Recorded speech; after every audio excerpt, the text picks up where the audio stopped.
Hi, my name is Jeremy Rorodi, and I'm the CEO of Neuralis. And today I'll be doing a quick start video for a project using Neuralis. So when you first come to Neuralis, you will see kind of some welcome notes. This is our alpha release, so the scope is very limited. You can take a look on the website to see what features will be implemented when. We have a whole 18-month timeline. On that same page, you'll be able to download the user manual, which will go more in depth into some of the things that Neuralis does and why you'd want to use one model over another or certain settings in a project.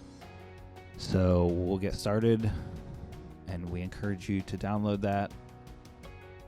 So we'll start a new project, and we'll call it Wine Quality Demo. Create a new project.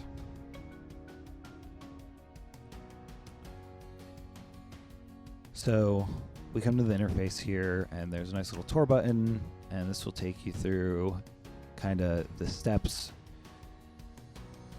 and you can see exactly what you need to do to make Neuralis work. So I'll take you through everything.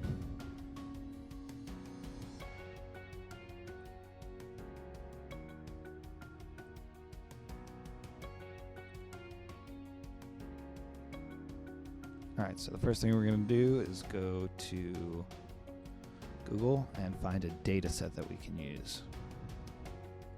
So we're going to go to Kaggle and find the red wine quality data set. Kaggle is a good resource to find data, but there are lots of other places to find data.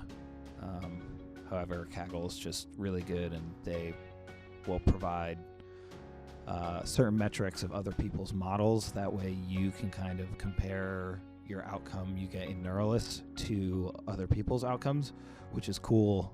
So you can see the overall efficiency of Neuralis.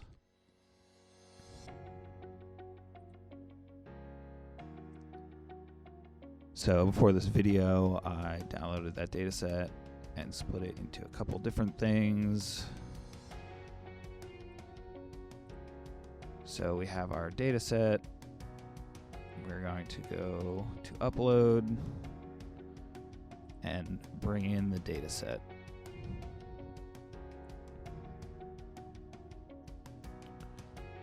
So now you can see we have our data set in our data management tab. So the more data sets that you bring in, it will go underneath, and if you're kind of modifying your data, this is a nice little place to go through and see, and have version controls of your data, so that way they're not all over the place. And then you come over to data set, and we see this first data set, but if you had others, they would populate underneath. So we're going to click on wine quality, and it's going to load in.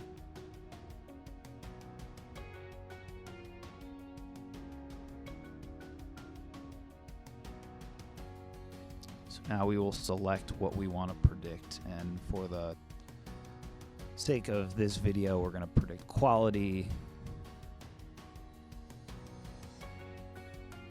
We're going to go to extract and transform.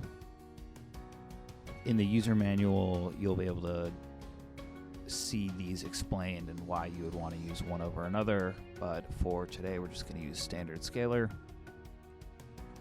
So we can go to the feature editor, and we can see the data within the set we brought in. You have the labels, the quality. So if the columns aren't quite all filled in, then this will, say 64%, 5%, whatever.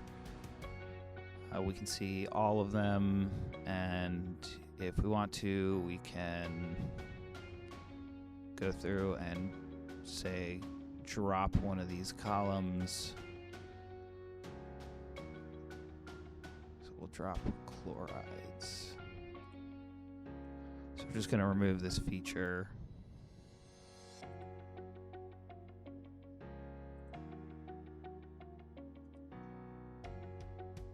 So then, as you can see now, the feature is removed. It's no longer in the data set.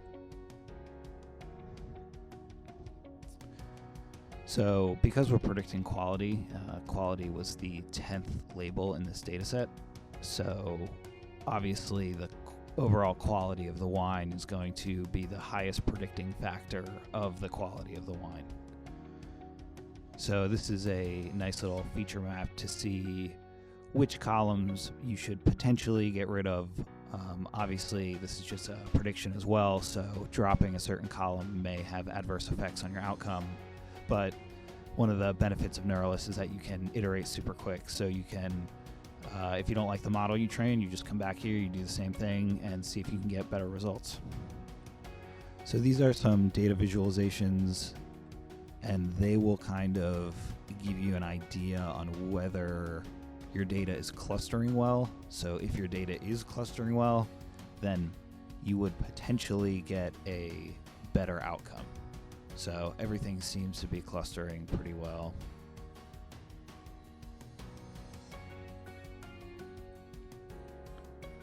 So now we're going to send this to the workspace.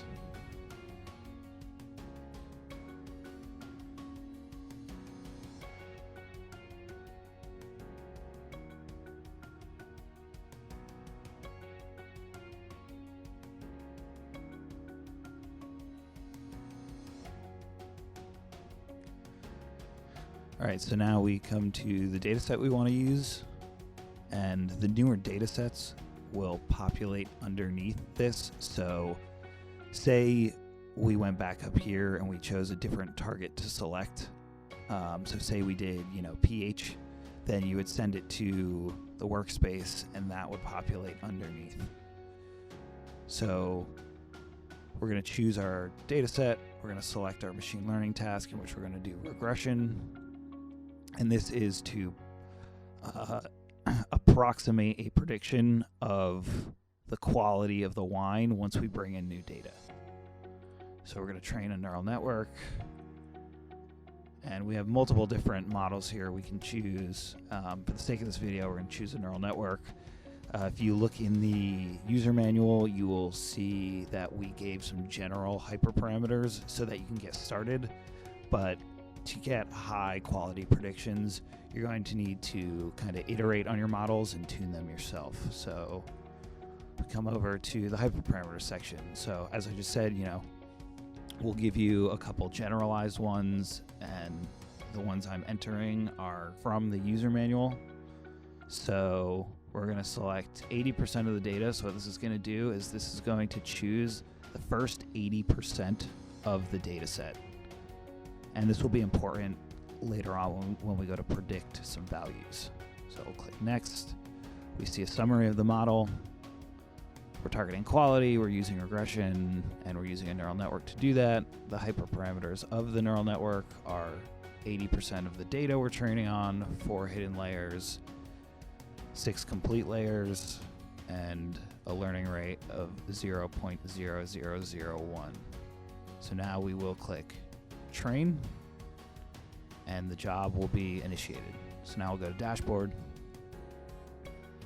and you can see your project, the data set, when it was started, its stage, its status. So when we're done, in progress, we'll say completed. And now it'll take a little while to train.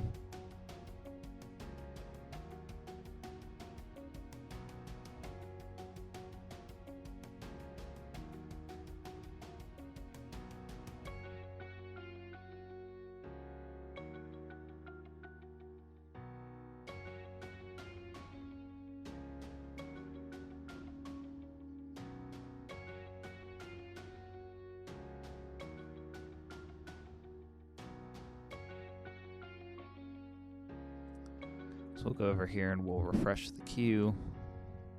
Still in progress.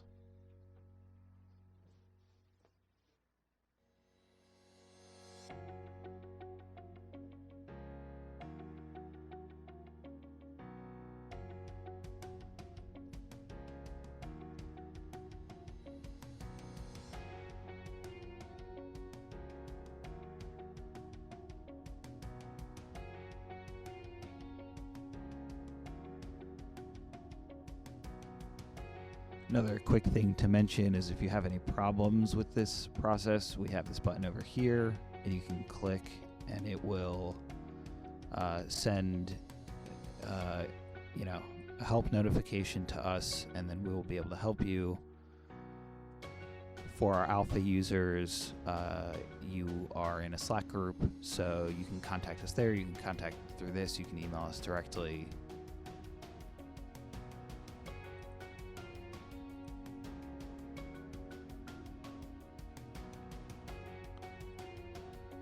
So you'll get notifications. So here we have training in progress, and when this is done, you will see training complete.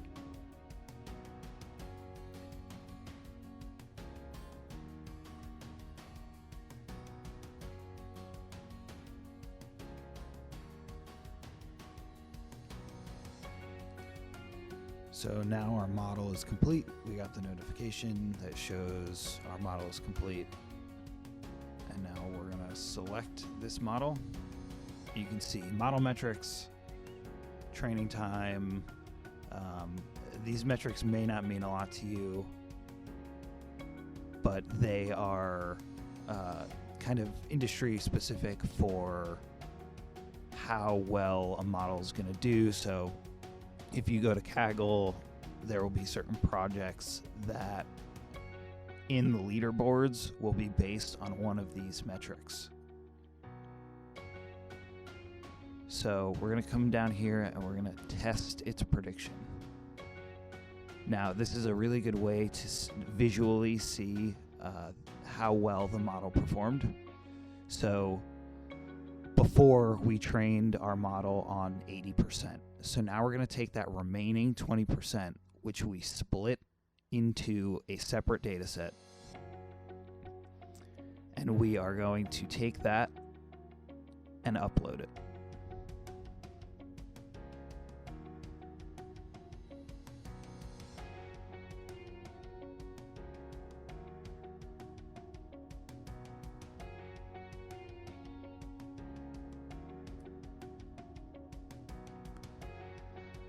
So now we get the predictions of, I think it's about 300. So yeah, 320 different columns of the quality of the wine. So now what we had to go do is we had to take the red wine, take this data set, and we had to remove the column in which we wanted to predict. So within the 100% data set we got, these were already filled in. So we took these and we removed them, made a new data set, and then uploaded them into the testing playground. So what we can do with this now is we can take the quality of the prediction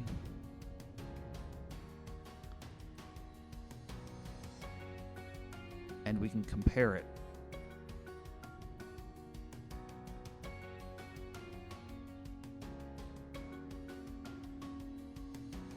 to what are the actual results in this data set. So this will show us how effective this model was.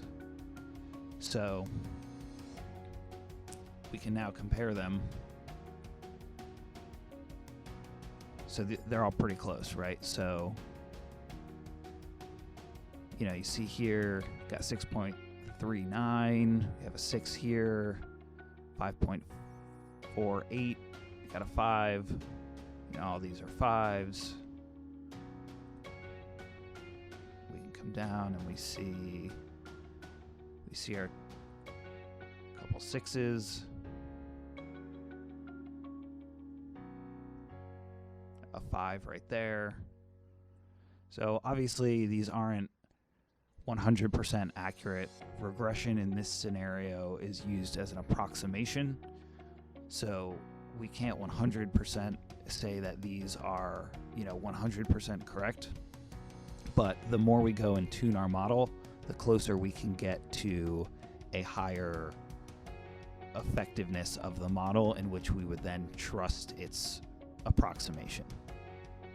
So now say I'm a winery and I want to deploy this in real time. Say I have a bunch of sensors that put data into a database, and now I want to use this model I just trained to, in real time, predict some of this stuff so I can see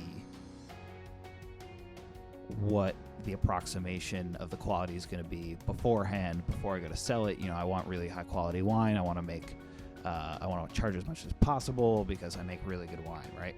So we're going to go to the deploy tab, and it's going to initiate the deployment. Again, we'll go up here. You'll see the notification that it's creating a deployment.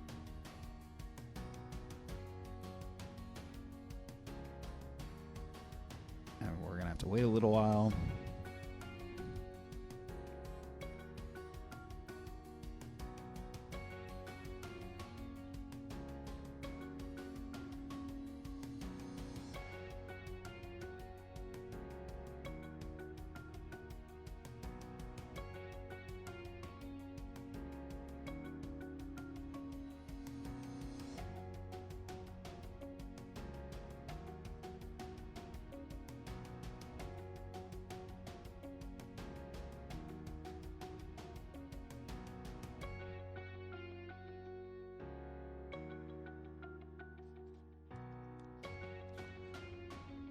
So we just got the notification that deployment is ready. So I'll refresh, and you can see that its status is now in service.